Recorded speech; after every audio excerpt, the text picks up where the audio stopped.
President Barack Obama hosts Chinese new President Xi Jinping this week in Rancho Mirage, California, for an informal summit.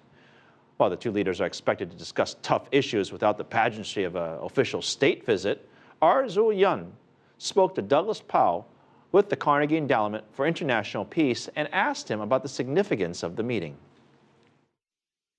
What's really extraordinary is we have Mr. Obama at the beginning of his second term with a fresh start on his presidency, and President Xi Jinping at the beginning of one and possibly two terms with a new start in Chinese diplomacy with a new leader at the helm.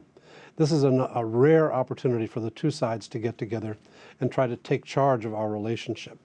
In recent years, the competition between the United States has become more heated, and the cooperation between the United States and China has become weaker.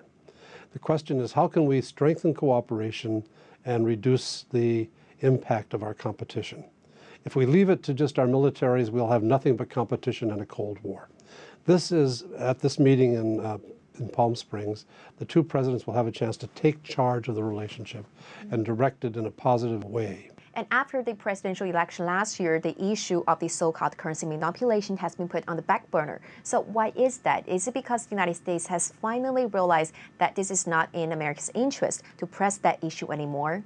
I think that the currency issue was a misplaced emphasis for many years. Back in 2005-06, you could make a case that China was suppressing its currency to run up a very large surplus.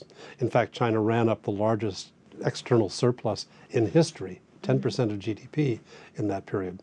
But in the time since the Great Recession, China has run that surplus down to a much more normal 2%. And so it's really hard to make a case that there is a currency issue. Last year, the American Republican presidential candidate made it an issue, and he made himself look strange for bringing it up, in my view, because it was an issue that was no longer pertinent. The last question is, what kind of outcome do you expect from this time's meeting between the two presidents? I'm hoping to see outcomes in two forms.